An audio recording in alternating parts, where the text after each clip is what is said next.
Sir మీ colleagues అంటే comedy ట్రాక్‌లో ఉండేవాళ్ళు. ఎవరు మీకు బాగా దగ్గర? అప్పుడు మీరు తొందరగా పైకొచ్చేసారు గదా!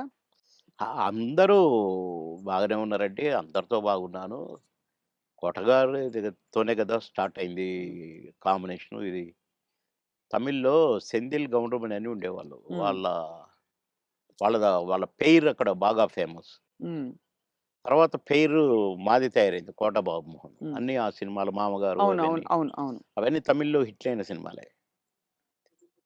వాళ్ళని మేము డామినేట్ చేసి ఎక్కడికెళ్ళిపోయాం మా జంట. వాళ్ళయే చేసేది. వాళ్ళకే డబ్బింగ్ చెప్పేది మళ్ళా.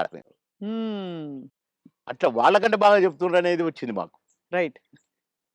అట్లా 'కోట నేను' కాంబినేషన్ బాగా సక్సెస్ అయినాయి చాలా. 'కోట నేను' 'బ్రహ్మానందం' మా ముగ్గురం ఉంటే కూడా సక్సెస్ అయినాయి. హ్మ్. మళ్ళా 'బ్రహ్మానందం' 'బాబుమోహన్' చాలా సక్సెస్ అయినాయి. ఇప్పుడు 'పెదరాయుడు' ఉంది. హ్మ్. సినిమా అంతా ఒక ఎత్తు, మా కామెడీ ఒక ఎత్తు. నా కొడుకు అవును. 'బ్రహ్మానందం' మై సన్ అదిగో మీ పిన్ని అయన్నీ అంటాను. హ్మ్. ఓకే. అట్లా ఆ ట్రాక్ 'పెదరాయుడులో' కూడా బాగా సూపర్ హిట్. అవును. పౌడ 'బ్రహ్మానందం' బాబు. అట్లా ఇంకా చాలా ఉన్నాయి. 'వంశానికొక్కడు', నా కొడుకుగా, మేమిద్దరం ఫ్రెండ్స్‌గా, 'మావి చిగురులేమో' ఫ్రెండ్సు, ఆ భార్యని నేను లవ్ చేయటం. ఈ ట్రాకులన్నీ కూడా బాగా పేలిన ట్రాకులు. అవును. అంటే ఈ జంట సక్సెస్ అయింది. ఆ జంట సక్సెస్ అయింది. మళ్ళా ముగ్గురి జంట సక్సెస్ అయింది. అవును. కరెక్ట్. డిఫరెంట్ డిఫరెంట్ ఫ్లేవర్‌లు వేరు. అంటే అవును. బ్రహ్మానందం గారితోటి ఎలా ఉండేది సార్ మీ అనుబంధం? ఆయన్ని చాలా సార్‌ని ఏదో కత్తి అనేదో అంటారట? ఏది? బ్రహ్మానందం గారిని. ఆ! ఆయన పదునైన కత్తెనో ఇంకేదో అంటారని ఏదో అంటారు. అబ్బే! కాదు. మా భరణి గాడు తనికెళ్ళ భరణి వాని గురించి రాశాడు. "అరేయ్! నా గురించి 2 మాటలు నీ కవిత్వంలో చెప్పురా" అంటే 2 ముక్కలు రాసి వాని చేతికిచ్చాడు. అంటే ఎక్కడ నొక్కాలో, ఎక్కడ చెక్కాలో తెలిసిన మేధావిరా నువ్వు. అని అంటే ఏ ఎండకు ఆ గొడుగు పడతావు అని ఈ ఈ ఇంకొక 2 మాటలు రాసాడులెండి. అయంటే బ్రహ్మానందం మళ్ళీ గారి ఇప్పుడు గురించా? నేనన్నట్టుగా వాడు చస్తాడిప్పుడు. పురుగుల మందు తాగుతాడు ఆ బ్రహ్మానందం. అయ్య బాబోయ్! అందుకని అనను ఇప్పుడు నేను. బాబోయ్! సార్ అంటే నువ్వు స్ ఎక్కడ మెక్ మె ఎక్కడ నొక్కాలో, ఎక్కడ చెక్కాలో హ్మ్. అని దానికి ఒక పదం ఏదో పెట్టిండండి. అంటే ఏ ఎండకా గొడుగు, ఎక్కడికక్కడ నువ్వు సామాన్యుడు కాదు అన్నట్టు. హ్మ్. దాని మీనింగ్. అవును. ఎక్కడ చెక్కాలో. అంటే ఎక్కడ అంటే మంచిగా పాజిటివ్‌గా చెప్తే ఎక్కడ నెగ్గాలి, ఎక్కడ అంటే అన్నీ తగ్గాలి. అన్నీ ఉన్నాయండి అందుల. అది. పాజిటివ్‌కు పాజిటివ్‌గా ఉంది. లౌక్యానికి లౌక్యం డిప్లొమసీ లౌక్యంగా ఉంటుంది. ఉంది. అవును. వాని వరకు వేషాలు సంపాదించుకోవటానికి గాని, వాడి వరకు సర్వైవ్ అవ్వటానికి గాని, యాడికన్నా పోతాడు, ఏమైనా చేస్తాడు, ఏమైనా పట్టుకుంటాడు హ్మ్. అని గూడా ఉంది. హ్మ్.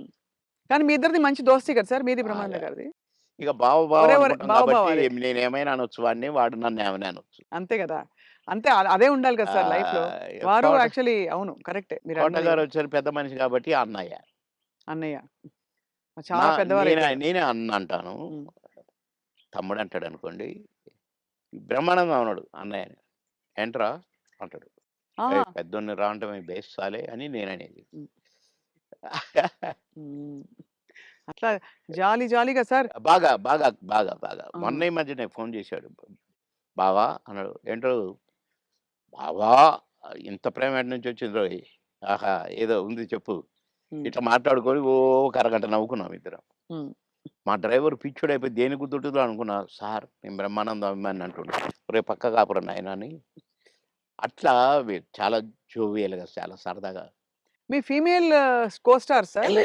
ఎవరు మీ ఫేవరెట్ మీతో పాటు? అంటే అప్పట్లో అప్పట్లో ఎవరున్నారండి? ఎవరు లేరు. ఎవరు లేరు. మీ టైమ్‌లో యాక్చువల్లీ ఎక్కువ మంది లేరు. వెంట ఎందుకంటే అంటే బ్రహ్మానందం గారికి కోవై సరళ గారున్నారు. అంతకుముందు ఓ టైమ్‌లో ఆ! శ్రీలక్ష్మి గారు వీళ్ళందరూ ఉండేవారు పాత కామెడియన్స్‌లు. ఏవండీ 'కోవై సరళ' నాతోనే స్టార్టు. అవును. బ్రహ్మానందంతో గాదు. హ్మ్. నాతోనే స్టార్టు చాలా సినిమాలు. ఆ తర్వాత బ్రహ్మానందంతో కొన్ని సినిమాల్లో వేసింది. హ్మ్. కానీ నాతోనే ఎక్కువ సినిమాలు. హ్మ్. మా ఇద్దరికి టగ్ ఆఫ్ వార్ ఉండేది. అవును. 'కోవై సరళని' హ్మ్. చాలా ఉన్నాయి. చాలా సినిమాలు, చాలా క్యారెక్టర్‌లున్నాయి మా ఇద్దరివి. కానీ హైలైట్ ఏంటంటే మీది, సౌందర్య గారిది డ్యూయెట్. అది ఆకాశం అంత. 365వ రోజు సెకండ్ షో హౌస్‌ఫుల్ చూసా. అవును. 365 రోజులు. ఇంకా 100 రోజులు ఆడొద్దు సార్. మాకు కొన్ని కమిట్మెంట్లు ఉండి రేపు తీసేస్తాను. హ్మ్. 365 రోజులు అయిపోయింది కదా! అని అన్నారు. అలాంటిది. ఒక పాట ఒక కమెడియన్ చేస్తే 365 రోజులు ఆడటం అంటే చిన్న విషయం. అవును. అంతే గదా! అలాగే ఇంకా కొన్ని సినిమాలున్నాయి. 'సిల్క్ స్మిత్', 'బావలసయ్య' పాట కూడా పాటతో 100 రోజులు. అవును. 'బువ్వుంటే ఏమో కూరుంటే ఏమో' అని అడుక్కుంటే అది 100 రోజులు. పాటలతో 100 రోజులు ఆడిన సినిమాలంటే ఒక కమెడియన్‌గా అది నాకు గొప్ప గుర్తింపు, గొ గొప్ప ఒక గొప్ప విజయం. అది ఘనత. అవును. ఘనతే. నా అదృష్టం అది. కానీ సార్ సాడ్ థింగ్ ఏంటంటే 'సిల్క్ స్మిత' గారు వెళ్ళిపోయారు. 'సౌందర్య' గారు వెళ్ళిపోయారు. అవును. పాపం. మీకు తలుచుకుంటే బాధైతుంది కదా సార్ చాలా? చాలా. 'సిల్క్ స్మిత' గారు ఎలా ఉండేవారు సార్? చాలా చాలా క్లోజ్‌గా మంచి ఉండేవారు. వ్యక్తి అని అని అని అనేవారు. చాలా, చాలా, చాలా. ఆమె ఎవరిని కేర్ చేయదు. హ్మ్. ఎవరికీ నమస్కారం పెట్టదు. హ్మ్. కాలు మీద కాలేసుకొని కూర్చుంటది. హ్మ్. కూర్చొని కళ్ళద్దాలు మళ్ళీ. హ్మ్. అందరిని చూస్తుంటది ఇట్లా. నేనడిగిన, "బాస్ మీరు నల్ల కళ్ళద్దాలు పెట్టుకుంటారు. కాలు మీద కాలేస్తారు. అది ఎవరొచ్చినా తీయరు. హ్మ్. అంటే మీరు నిద్రపోతారా? లేక అబ్జర్వ్ చేస్తారా?" అని అడిగాను నేను. అయితే, "అది కాదు బాస్ ఫూల్స్ నన్ను చూస్తారు. ఇలా ఇలా చూస్తారు నన్ను. అందుకని నన్ను ఎవడు చూస్తున్నాడా అని గమనిస్తూ ఉంటా నేను కళ్ళద్దాలు పెట్టుకొని" అని చెప్పింది నాకు. మరి హీరోలొచ్చినా కూడా తీయవు గదా! అంటే ఎందుకు తీయాలా? హీరోలొస్తే? యాటిట్యూడ్ మంచి స్ట్రాంగ్. నాతో మాత్రం నన్ను చూడంగానే కాళ్ళు తీసేది. నన్ను చూడంగానే లేచి నిలబడేది. నేనెక్కడ కూర్చుంటే అక్కడికొచ్చి కూర్చునేది. హ్మ్. భలే లైక్ చేసేదండి నన్ను. హ్మ్. గ్రేట్. హ్మ్. Great artist. ఎందుకో సార్ గ్రేట్ మంచి మనుషులు తొందరగా వెళ్ళిపోతారనిపిస్తుంది వాళ్ళందరూ. అంతే. కదా! మంచోళ్ళు తొందరగా అయిపోతారు. కరెక్ట్. హ్మ్. మేము దుబాయ్ పోయినాం ఒక ఫంక్షన్‌కి. హ్మ్. నన్ను బాస్ అని పిలిచేది. హ్మ్. బాస్ మనం షాపింగ్‌కెళ్తున్నాం. నేనెందుకు బాస్ నువ్వు లిప్‌స్టిక్‌లయి కొనుక్కుంటావు. నేనేం కొనుక్కోను కదా! నాకొద్దు. నేను రానన్నా. అంటే లేదు నాతో నువ్వు రావాలి. నేను పర్మిషన్ తీసుకున్నా. అంటే పోయినాం. పోతే ఈమేమో కొనుక్కుంది. హ్మ్. ఓహ్! బ్లాక్ కళ్ళద్దాలు పెట్టుకొనొచ్చింది బయటికి. నేనక్కడ అటు ఇటు కూర్చొని అది ఇది ఏదో బాస్ ఎలా ఉంది? అంది. సూపర్ అన్నా. సూపరా? నిజంగా సూపరా?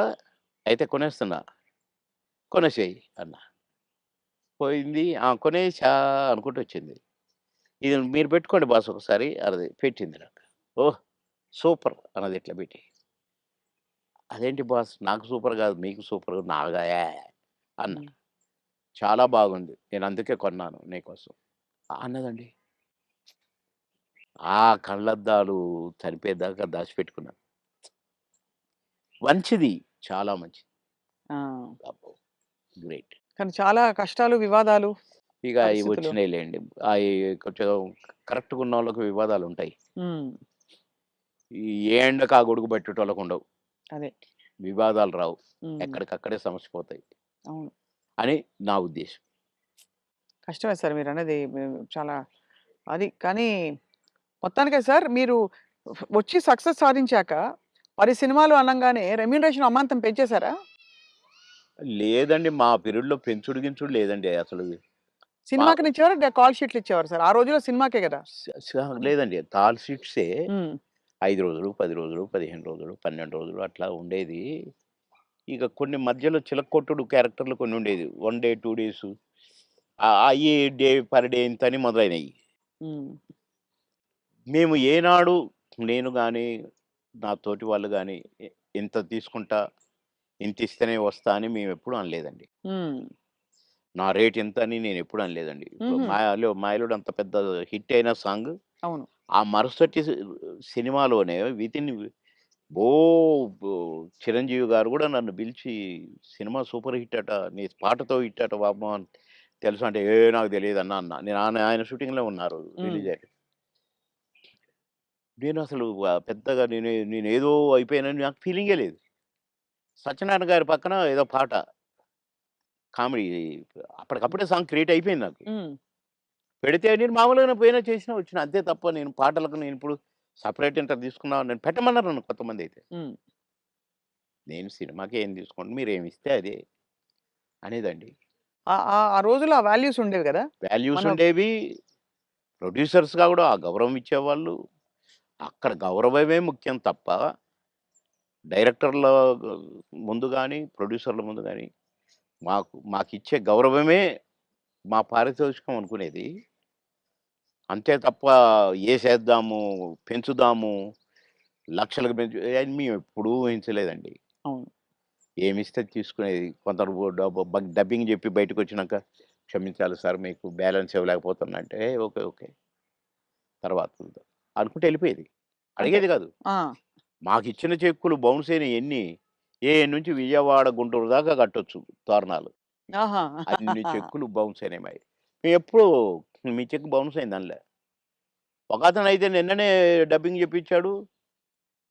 డబ్బులడిగితే సార్‌ని మా భార్య పుస్తెలతాడు బెట్టి, "నేను డబ్బులు తెచ్చి సినిమా కంప్లీట్ చేస్తున్నా సార్, రిలీజ్ చేస్తున్నా సార్. ఏం జేయాలి సార్? బిజినెస్ కాలేదు సార్" అంటే, "ఏయ్! వద్దొద్దు. మీరేం ఫీల్ గాకండి" అని ఎళ్ళిపోయాను నేను. హ్మ్. పొద్దున్నే వచ్చి ఇంట్లో ఉన్నాడట. "మీకోసం ఎవరో వచ్చిండ్రు ఆ రోజు." ఎవరంటే ఎవరో ప్రొడ్యూసర్ అట. "ఏంటండి" అనంటే, "సార్ క్షమించాలి. మీరు నాకు డేట్స్ ఇయ్యాలి సార్." "అదేంటి నిన్ననేగా డబ్బింగ్ అయిపోయింది" అంటే, "ఒక ఆఫర్ వచ్చింది సార్ నాకు. అందుకే మీరు మీ డేట్లు కావాలి నాకు. ఆ రోజులు ఇయ్యండి సార్ చాలు. ఇగో అడ్వాన్స్ కవరు." నిన్నటి నిన్నటి డబ్బులు అనొచ్చుగా? హ్మ్. అనలే. "ఇగోండి సార్ ఈ సినిమా అడ్వాన్స్" అన్నాడు. "ఓకే. థాంక్ యూ" అన్నా. డోర్ దాకా పోయిండు బయటికొచ్చి. అక్కడ వెనక్కి తిరిగి, "మీరు మహానుభావులు సార్. చల్లగా ఉండాలి. మీరు నిన్నటి డబ్బులు అడుగుతారేమోననే భయంతో వచ్చాను సార్ నేను.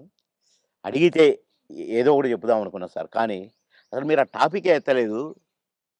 మీరు మహానుభావులు సార్" అన్నాడు. ఈ ముక్క చాలయ్య నాకు. డబ్బులు గాదు. నువ్వు మళ్ళా సినిమా తీస్తానని వచ్చావు చూసావు. హ్మ్. నువ్వు ఒక మనిషి ఒక సినిమా తీస్తే రోజుకు 200, 300 మంది బతుకుతారండి. అవును. అంతే గదా! ఇప్పుడు ఒక 100, 200 మంది జూనియర్ ఆర్టిస్టులు బతుకుతారు. ఇక్కడ ఈ సినిమాకు సంబంధించిన నటులు, వాళ్ళ అసిస్టెంట్లు, వాళ్ళ మేకప్ మ్యాన్‌లు బతుకుతారు. హ్మ్. డాన్సర్లు, డాన్స్ మాస్టర్లు బతుకుతారు. ఫైటర్లు, ఫైట్ మాస్టర్లు బతుకుతారు. ఇప్పుడు ప్రొడక్షన్ డిపార్ట్‌మెంటు, అటు డైరెక్షన్ డిపార్ట్‌మెంటు ఇంతమంది 24 క్రాఫ్ట్స్ మీరు అన్నం పెడతారండి నెల, 2 నెలలు. మీలాంటి వాళ్ళు ప్రొడ్యూసర్‌లు అవుతూ ఉండాలి. సినిమాలు తీస్తూనే ఉండాలి. అందుకనే నేను మీరు అడ్వాన్స్ అనంగానే తీసుకున్నాను అన్నా. అట్లా ఇండస్ట్రీ బతకాలని ఆలోచించాలండి. కానీ అదొకటే కాకుండా సార్ ఆ రోజుల్లో మానవ సంబంధాలు బలంగా ఉండేవి. వ్యక్తుల్ని నిజమండి. పోగొట్టుకోదని. నిజం. ఇవాళేంటి సార్ రోజుకి 5,00,000, 10,00,000 ఇట్లా ఉన్నాయి గదా! పేమెంట్స్ అన్నీ అవును. ఇట్లున్నాయి. కానీ ఆహ్, గంటల ప్రకారం ఉన్నాయి ఇప్పుడు. గంటల ప్రకారం కదా సార్ ఇప్పుడు? గంటలు. హ్మ్. నాకు అప్పట్లోనే నేను విన్నానండి. 'ఎన్టీ రామారావు' గారు గాని, 'కృష్ణ' గారు గాని డబ్బులు ఇయ్యకపోతే ప్రొడ్యూసర్‌ని అడిగేవాళ్ళు గారట. హ్మ్. 'కృష్ణ' గారికి ఒకసారి బ్యాడ్ పీరియడ్ వచ్చిందట. రోజు ఎన్నో సినిమాలు చేస్తూ, సంవత్సరానికి 12, 15 సినిమాలు హీరోగా చేస్తూ, అందరు హీరోలు 1, 2 సినిమాలే చేసేది. ఈయన 12 సినిమాలు, 15 సినిమాలు చేసేవాడు 'కృష్ణ' గారు. హ్మ్. అలాంటోడు అంటే డబ్బులు అడగడట. ఇస్తేనే తీసుకుంటాడట. అలాంటాయనకు సినిమాలు లేకుంటే అయినాయి. హ్మ్. అలాంటాయన ఆగిపోయిన సినిమాల ప్రొడ్యూసర్‌ల కాడికి పోయి, ఎందుకు ఆగిపోయిందని తెలుసుకొని, ఎంతైతే స్టార్ట్ అయిద్దని తెలుసుకొని డబ్బులిచ్చి, నేనిస్తాను నేను నేను తీస్తా మిగతా సినిమా అని తీసి పెట్టేవాడంట. హ్మ్. ఇయన్నీ విన్నాం. అంత అందుకని చేసి మాకిచ్చే గింతంతా ఇయ్యకపోతే దానికి ఏదో రాద్ధాంతం చేసి, నో అని వదిలేసారు. అసలు మీ ప్రయాణంలో మీరు కలిసిన దిగ్గజాలు, ఆ వ్యక్తులు ఇప్పుడు మిస్ అవుతారు కదా సార్ మీరు చాలా. అంటే ఇప్పుడు ఒక్కసారి కళ్ళ ముందు కాలం మారిపోయింది. కనపడట్లే అలాంటోళ్ళు. అదే కాలం మారింది తెలుస్తోంది. అంటే కలికాలం అంటారు గదా! అయ్యయ్యయ్యో! కొట్టొచ్చినట్టు కనపడుతుంది. నన్ను రమాప్రమని నేను అంటే మాతో పాటు కమెడియన్ అనుకోని, "అరేయ్! రమిగా" అని పిలిచేది నేను. "అరేయ్! రమిగా అరేయ్! ఇటు రారా! ఎవడురా నువ్వు" అని పిలిచేది నేను. బాబు మా కాలంలో ఇట్లుంది. మా సమ మా మా మా కాలం మా అదే మా పీరియడ్ ఏదో అనేదనమాట. హ్మ్. ఏంటి ఊరికే మా కాలం అంటావు. నీకు ఆ కాలం కంటే ఎక్కువ డబ్బులిస్తున్నారు గదా! ఇంకొకసారి అనొద్దు మా కాలం అని నేను కోప్పడ్డాను. హ్మ్. కోప్పడి ఒకరోజు మాట్లాడలా. కానీ ఆ తర్వాత నేను సినిమా యాక్టర్‌గా ఇటు మంత్రి అయిపోయి, మంత్రి ఆహ్, ఆ ఎలక్షన్ చంద్రబాబు నాయుడు గారికి యాక్సిడెంట్ ఓడిపోయినాం కదా! గవర్నమెంట్ అవును. ఓడిపోయింది. అవును. అప్పుడు ఒక సినిమా ఒప్పుకొని షూటింగ్‌కి పోతే నాకర్థమైందండి. 'రమాప్రభ' కరెక్ట్. మీ కాలం కరెక్ట్.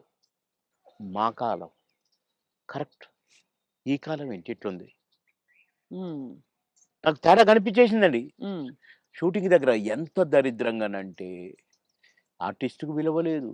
అసలు షూటింగ్‌కి విలువ లేదు. ఎవడి పని ఆళ్ళు చేసుకుంటున్నారు. అసలు ఆ కల్చర్ మొత్తం పోయి వీధి నాటకాలేస్తారు చూడండి. అవును. అట్లా కనిపించిందండి నాకు. 'రమాప్రభ యూ ఆర్ కరెక్ట్' అన్నా. అనుకున్న మనసులో. హ్మ్. అవును. అట్లా ఇప్పుడు మా పీరియడ్‌కి, ఈ పీరియడ్‌కి కనపడుతుందండి క్లియర్‌గా. హ్మ్.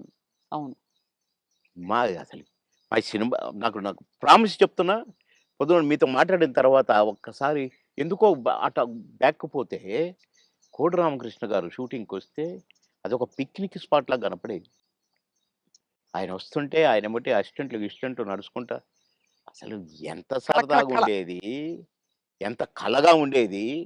ఆ తర్వాత అలాంటి కళ కనపడలేదే అని నాకనిపించిందండి. హ్మ్. ఎవడికి వాడే ఆ 'జబర్దస్త్' నుంచి వచ్చినోడు వాడొకడు, వీడొకడు, వీడొకడు. మేము స్టార్స్ అని. కానీ మేమెప్పుడు అనుకోలేదే అవును. స్టార్స్ అని. ఏదో భగవంతుడు అవకాశం ఇచ్చాడు. ఆర్టిస్ట్ అనుకునేదే తప్ప. వామ్మో!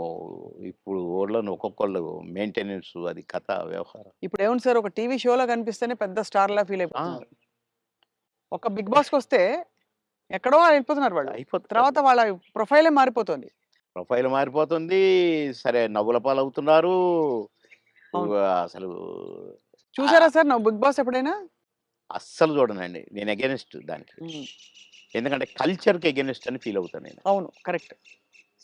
సంస్కృతికి అగైన్స్ట్ అని ఫీల్ అవుతా నేను. హ్మ్. ఏంటి అది దాంట్లో కాపురాలు చేస్తున్నట్టుగా చూపించేటోళ్ళు. ఆడ నైట్‌లు పడుకుంటామట. పొద్దున్నే లేస్తారట.